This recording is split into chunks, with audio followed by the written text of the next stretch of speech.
ऐतिहासिक, शैक्षणिक, साहित्य व संस्कृतीची जोड म्हणजे स्मार्ट पुणेकर न्यूज. बैरट वगैरे नाव ऐकलं होतं आणि आमचे मनीष आनंद साहेब आहे, सिद्धार्थ शिरोळे भाजपाकडनं आहे. तसं पाहायला गेलं तर अपक्षच अपेक्षा आहे आता सगळ्यांना की मनीष आनंद, कारण नवीन नेतृत्व आहे ना सगळं. पार्टीने तर काय अन्यायच केला त्यांच्यावर, काय आता बोलून बी काही फायदा नाही. मनीष आनंद ही व्यक्ती अशी आहे की स्वतः ते गरिबांसाठी धावून जाणारे आहे. आज त्यांच्या घरामध्ये नगरसेवक, त्यांची मिसेस पण नगरसेवक, ते पण नगरसेवक आहे. आणि मी स्वतः डोळ्यांनी बघितलेलं आहे, ते खूप खूप मेहनत करता. म्हणजे एकंदरीत अपक्ष कसं आहे, आता काँग्रेस आणि BJPमध्ये असल्यामुळे, पण मनीष भाईंचं जे आहेत ना, त्यांचं वर्चस्व खूप आहे आणि गरीब लोकांमध्ये खूप वर्चस्व आहे त्यांचं. दुसरं काय नाही. इथं तसं भाजप पण सिद्धार्थ शिरोळेंचं पण काम चांगलं आहे, त्यामुळे त्यांचं येऊ शकतं, म्हणजे नाही असं नाही. सिद्धार्थ शिरोळे पण आहे.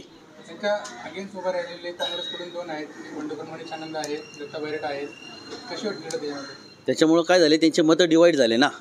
मनीष आनंद आणि दत्ता बैरट यांनी बंडखोरी केली, मनीष आनंदने बंडखोरी केल्यामुळं मतं तर डिवाईड झाले ना. तसे भाजपचे डिवाईड झाले नाही ना मतं, त्याच्यामुळं 70-30चं पर्सेंटेज आहे. काँग्रेसची मतं डिवाईड झाले ना, सीट धोक्यात झालं ना. सॉरी, निवडून मी म्हणलं ना 70% सिद्धार्थ शिरोळेंचे चान्सेस आहेत आणि लॉटरी लागली तर मनीष आनंद. विधानसभा लागली आहेत, आपल्याला उमेदवार माहिती आहेत का? माहिती आहे ना. दत्ता बैरट आहे, मनीष आनंद आहे. हो. कशी वाटते निवडणूक? मनीष आनंद BJP नाही. आता मनीष आनंदाला पक्षाने तिकीट नाकारलं आहे, त्या पक्ष उभा आहेत, त्यांच्या जागी त्यांचेच मित्र दत्ता बैरट आहेत. कशी लढत होईल त्यामध्ये? चांगल्यापैकी लढत होईल, घासून होईल आणि मनीष आनंद येणार. काय मनीष आनंद यांचे कामं मला वाटतात, काही कामं केल्यात किंवा अजून काय आहे समाजामध्ये ते सारखं वावरत आहेत आणि कामं पण त्यांची म्हणजे असं की त्यांना हे नाही का बा आपणच हे करावं, नाही का, स्वतः होऊन ते स्वतः लोकांशी संपर्क साधित आहेत.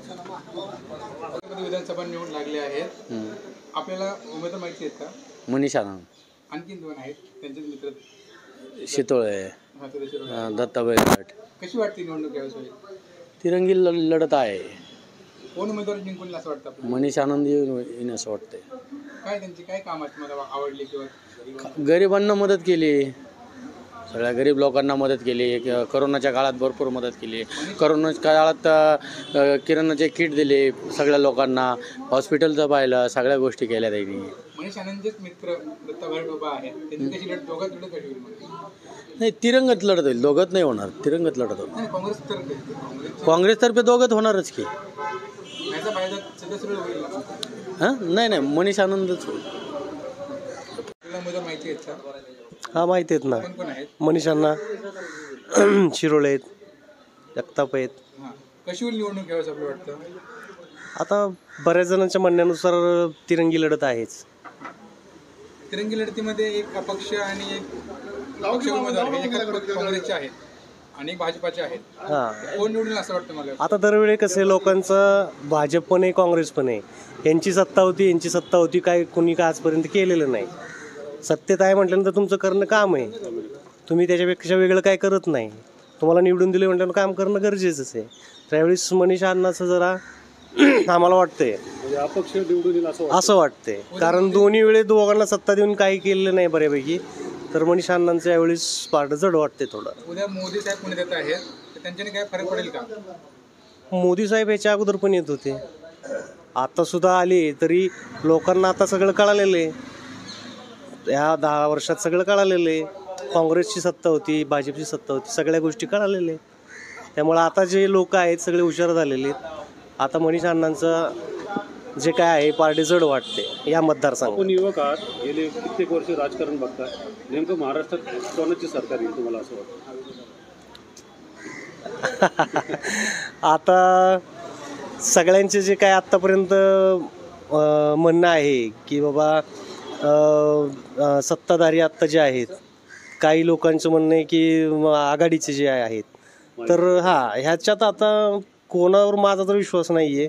कोण इकडं जाते, कोण इकडं जाते, आज इकडे उद्या तिकडं जातील, मला तर कोणा विश्वास नाही. त्यासाठी मी सांगतोय माझ्या आत्ताचे मतदारसंघ त्यातला अपक्ष मी सांगितलेला आहे.